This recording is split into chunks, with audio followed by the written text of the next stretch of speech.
Murray Mandryk is a columnist with the Regina Leader-Post and the Saskatchewan Star-Phoenix. He joins me now from Regina. Murray, good to see you again. Thanks for taking time to speak with me tonight. Look, give us some perspective on how significant this victory really is for Scott Moe and the Saskatchewan Party. Well, from a historical perspective, it's pretty huge. According to Eric Grenier yesterday, this has not happened in terms of a government getting 360% plus popular vote majority since Joey Smallwood. That's how big it is. It's huge from a Saskatchewan perspective, too. You'd actually have to go back to Tommy Douglas to see this many consecutive unaided majority governments in Saskatchewan. That's four of them for Moe right now. It's a very conservative province. And people sometimes don't get that because it was the home of Douglas, Romano, Right. Blakeney, and the NDP. But really, if you look federally and if you look how it actually has shifted in the last 30, 40 years, 20 years certainly, we've become very conservative. What do you think explains that shift? Farming, oil wealth, a little bit more mining wealth, moving away from the traditional problems of agriculture, where it was small farming, to farming becoming big business in Saskatchewan. It's agribusiness now. We don't even refer to it as farming.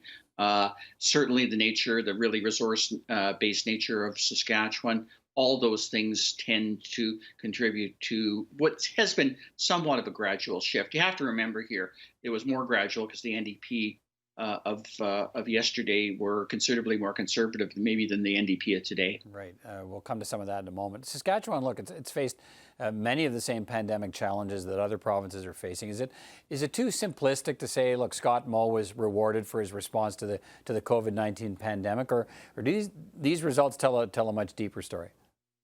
I think all provinces that have held elections have proven to be rewarded. And I think all governments right now are being rewarded by federal money.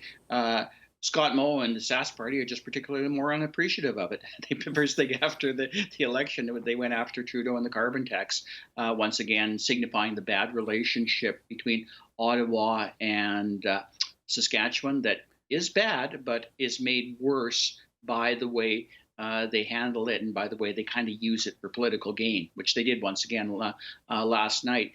That tends to be terribly problematic because all of a sudden we have a Western separation voice that's a lot louder than we thought it was. Right. So does that do the results of last night embolden Scott Moe to be more that way? Clearly, that's the talk he's been talking, and he's been rewarded for it by the people of Saskatchewan. Yeah, I think it does. And that's rather unfortunate because even unlike Jason Kenney, who's called out separatists in Alberta in no uncertain terms, I don't really see Scott Moe having gone that far. And personally, I think he needs to nip this in the bud. I don't know if he will, though, because he can play off it as a premier fighting the carbon tax, taking it to the Supreme Court of Canada, challenging Justin Trudeau. And he was still doing that last night, even after not really mentioning it all that much in this campaign, because like he really didn't have to. Right. Let's talk about the differences between the two leaders here to help an audience across the country understand a little bit more about Saskatchewan politics. Scott Moe, the farmer with deep rural roots, the NDP leader Ryan Miley, also with Saskatchewan farm family roots, but he went on to become a doctor and a social activist. Both men fighting their first elections as party leaders, but facing very different challenges in trying to build and hold support. Tell me about that, because you've been writing about that. Yeah, I have. Both come from the farm, but that's about where the similarities stop. Uh, Scott Moe continued farming, continued to become a really popular MLA, which is why he became leader. He was elected as leader about the same time Ryan Miley was in early 2018. But Scott Moe was elected with the support of 23 of the 48 members of the caucus at the time. So incredible support from within because they just saw him as a likable, saleable guy, which they needed after Brad Wall, who was quite charismatic. Obviously, if you watch Scott Moe, he's not as charismatic as Brad Wall, but there's something likable about him, or so voters seemed to indicate last night. Ryan Miley, in his own way, is a likable man, very nice man. He's a doctor, family doctor, and a social activist. But he sort of went the urban route, and his appeal has been to that audience, trying to do things for people that haven't had a lot of things done for them in Saskatchewan, whether it's the disadvantaged First Nations people, people with substance abuse issues that all became part of a sort of Saskatchewan NDP campaign that had way too many focuses and was spending way Right. too So, much. sorry. So if you look at if you look at these results, do you see them as a rejection of the NDP leader? And in fact, he may lose his seat as we await for Yeah. the counting of mail-in ballots and so on. So is it a rejection of Ryan Miley or of traditional NDP policies, or maybe it's both? Little from column A, little from column B.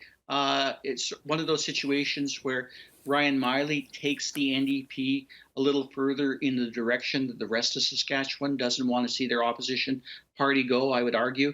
I think because of his social activism in the past, there's a sense of distrust on that. That became a talking point for Scott Moe during this particular issue. I don't think it's anything personally against Ryan Miley because he's a pretty inoffensive chap, but he is seen in that particular way.